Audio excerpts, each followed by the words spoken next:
अब हम मौलिक अधिकार फंडामेंटल राइट्स के बारे में बात करेंगे। इसके सिवा किसी का विकास नहीं हो सकता। इसे ही नागरिकों के मौलिक अधिकार कहते हैं। संविधान के भाग 3 में अनुच्छेद 12 से 32 में दिए हैं। 44वें संशोधन 1979 के तहत संपत्ति के अधिकार को मौलिक अधिकार से हटाया गया। मौलिक अधिकार यानी फंडामेंटल राइट्स 6 प्रकार के हैं। एक, समता यानी समानता का अधिकार, अनुच्छेद 14 से 18। 2, स्वतंत्रता का अधिकार, अनुच्छेद 19 से 22। 3, शोषण के विरुद्ध अधिकार, अनुच्छेद 23 से 24। 4, धार्मिक स्वतंत्रता का अधिकार, अनुच्छेद 25 से 28। 5, संस्कृति और शिक्षा का अधिकार, अनुच्छेद 32। 6, संपत्ति का अधिकार 1979 में निकाला गया। संविधान भाग 4C के मुताबिक नागरिकों के मूलभूत कर्तव्य यानी कि फंडामेंटल ड्यूटीज दिए हैं। क, संविधान का पालन करना, उनका आदर्श, संस्था, राष्ट्रध्वज और राष्ट्रगीत का सम्मान करना। ख, जिससे हमें स्वातंत्र्य मिला, उन आदर्शों को हम सम्मान दें और अनुसरण करें। ग, भारत की सार्वभौमता, एकता, एकात्मता को बढ़ाकर उनका संरक्षण करता है। घ, देश का संरक्षण करना, जब कहा जाए तब राष्ट्रहित के लिए सेवा देना। अंग, धार्मिक, भाषिक और प्रादेशिक वर्ग भेद को छोड़कर सभी वर्ग के लोगों के साथ सामंजस्य और बंधुता बढ़ाना।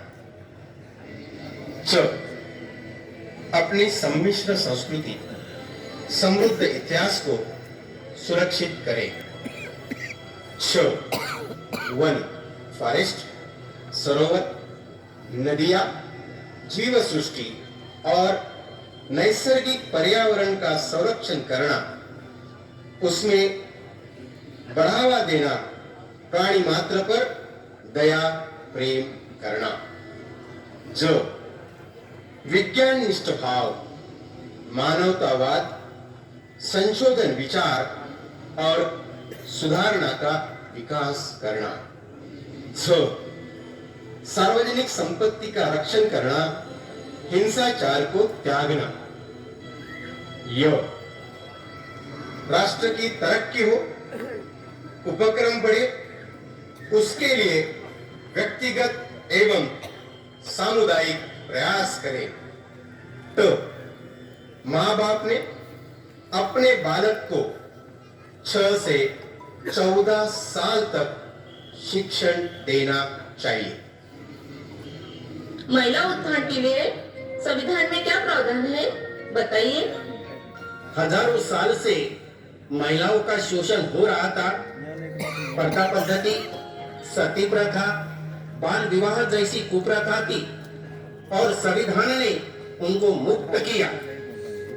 महिलाओं का विकास होना चाहिए, इसलिए डॉक्टर बाबा साहेब अम्बेडकर ने हिंदू कोड बिल संसद में पेश किया था, लेकिन किसी भी सदस्य ने उनको सपोर्ट नहीं किया।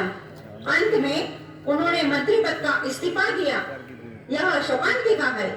बाहर से महिला के प्रति दिखावा करना, लेकिन अंदर से उनका मन विषारी है। संविधान के अनुच्छेद 23 के तहत महिलाओं को अधिकार दिए गए। समान मेहनताना यानी समान वेतन, गरिमा और शालीनता का अधिकार, महिलाओं को अपमानित ना करे, ऑफिस और कार्यस्थल पर शोषण की सुरक्षा, घरेलू हिंसा के खिलाफ अधिकार, पहचान जारी नहीं करने का, मुफ्त कानूनी मदद, रात में महिला को गिरफ्तार ना करे, वर्चुअल शिकायत करने का अधिकार, ये सब दिए गए। भारत की राष्ट्रपति माननीय मुर्मू मैडम आज जो राष्ट्रपति बनी, यह संविधान की देन है। साथियों, मजदूर लोगों के काम करने के 12 घंटे निर्धारित थे, लेकिन जब डॉक्टर बाबा साहब अंबेडकर भारत के पहले श्रम मंत्री और कानून मंत्री बने, तब डॉक्टर बाबा साहब ने मजदूरों की सेहत का ख्याल रखते हुए 12 घंटों में से 4 घंटा कम करके 8 घंटों का प्रावधान किया।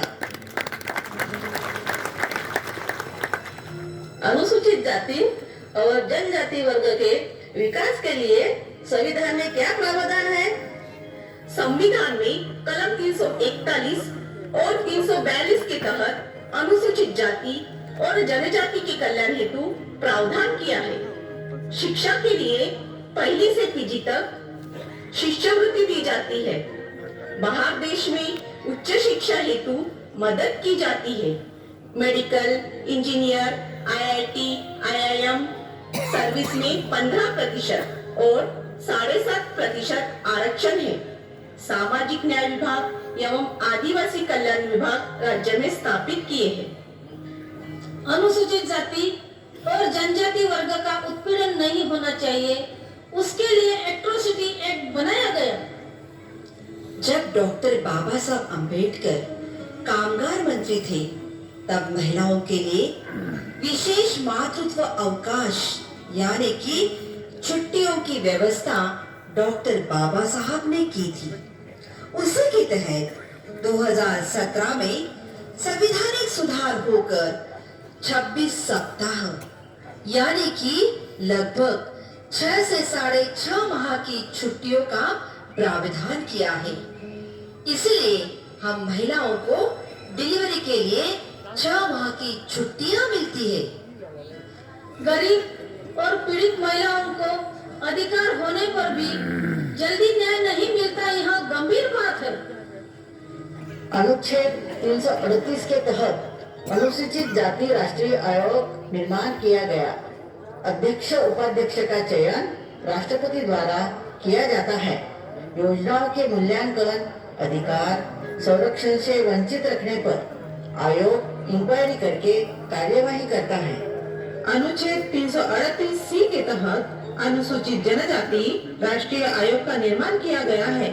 राष्ट्रपति द्वारा पदाधिकारियों का चयन किया जाता है। आर्थिक, सामाजिक एवं संरक्षण के बारे में अगर हनन हुआ तो न्याय देने का कार्य यह आयोग करता है। साथियों, महिलाओं को उनके काम के स्थल पर प्रसाधन समस्याओं के लिए दिक्कत ना हो, इसलिए डॉक्टर बाबा साहब ने उनके काम की जगह पर स्वच्छता गृह की व्यवस्था का प्रावधान किया।